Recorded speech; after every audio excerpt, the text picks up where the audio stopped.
आहिनि। कराची जे इलाइक़े खमीसा ॻोठ जे ड्रेनेज सिस्टम ख़राब हुजण सबबि केतिरनि ई महीननि खां मेन रोड तोड़े घेटनि जा गटर उथली पिया आहिनि। वधीक ॾिसूं था अब्दुल अली मेमण जी हीअ रिपोर्ट। खमीसा ॻोठ जी मेन बाज़ार में तक़रीबन ड्रेनेज सिस्टम नाकारा थियण जे करे मुसलसिल पाणी हिते बीठो आहे ऐं 2 खां 3 फुट पइजी वियो आहे। हिन रोड में खॾा पइजी आहिनि। अचो त हितां जी आवाम खां पुछूं था, दुकानदारनि खां पुछूं था त उन्हनि जे मुतलिक़ छा चवणु। ही 5-6 महीना कढिया था रहिया, हिननि ते अञा एक्शन नथा खणनि। महिरबानी करे गटर लाइन त सही करायो। हिनमहिल जो पाणी गटरनि लेन जो खुलिया पिया आहिनि, तक़रीबन 5-6 महीने को खुलियल पिया आहिनि।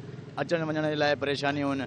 माण्हू रोज़ी कीअं करे, चिंचियूं हलाइण वारा बि परेशान, अचण वञण वारा बि परेशान, पैदल वारा बि परेशान। 6 महीने 5-6 महीने थिया न ईअं कचिरो पियो आहे, न रोड ठाहिनि था न छा कनि, कुझु न कनि। हालत ॾिसो त पाण तव्हां छा लॻो पियो आहे। माण्हू कमु नथा कनि, माण्हू खाए वेंदा, रस्तो नथा ठाहिनि, न गटर साफ़ कनि था, ख़ाली असांजा चिंची अचनि वञनि था, रोड ख़राबु लॻो पियो आहे। माण्हू छा करे वरी माण्हू हिते रस्ते जो को प्रॉब्लम ई न आहे, रस्तो ठहे ई कोन थो। हिनखे वॾो टाइम थी वियो, अरसो थी वियो आहे, ईअं आहे रस्तो। कोई हुकुमराननि खे असां अपील कयूं था, महिरबानी कयो, असांजी ग़रीबनि जी रोज़गार, असांजूं गाॾियूं तबाह आहिनि, रोड असांखे ठाहे ॾियो। असांखे ॿियो काशे जी ज़रूरत न आहे, असांखे रोड जी ज़रूरत है। मैं आ रहा हूँ तकरीबन सोरा बोर्ड से आ रहा हूँ मैं।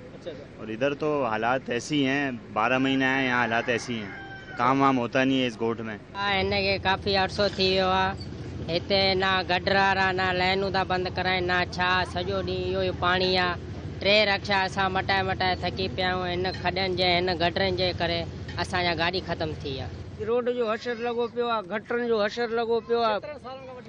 ही साल त गणण खां मथे आहे, पर कुझु ठहे ई नथो। भला ॿियो न को अहिड़ो सिस्टम करे ॾियनि असांखे, गाॾियूं सहूलियत सां अचनि वञनि।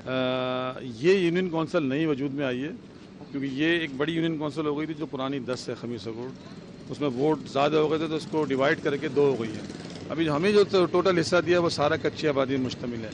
अभी हमारा जो है ना भला बिल्कुल हो गया है। जो भी काम कर रहे हैं जमादार या जो भी कुंडीमैन, वो प्राइवेट हायर करके कराते हैं। हमें ऑफिस नहीं दिया, अभी हमें अमला नहीं दिया है, हमें कुंडीमैन नहीं दिए, हमें सैनिटेशन का अमला नहीं दिया है, कुछ नहीं है, खाली हाथ है, हाथ बंदे में। हितां जे अवाम जो आला अख्तियारनि खां इहो मुतालबो आहे त हिन जी खमीसा ॻोठ जी ड्रेनेज सिस्टम खे सही करे ऐं असांजो रोड रस्तो सही नमूने सां बणायो वञे। कैमरामैन टीम सां गॾु अब्दुल अली मेमण, धरती TV ओलह कराची।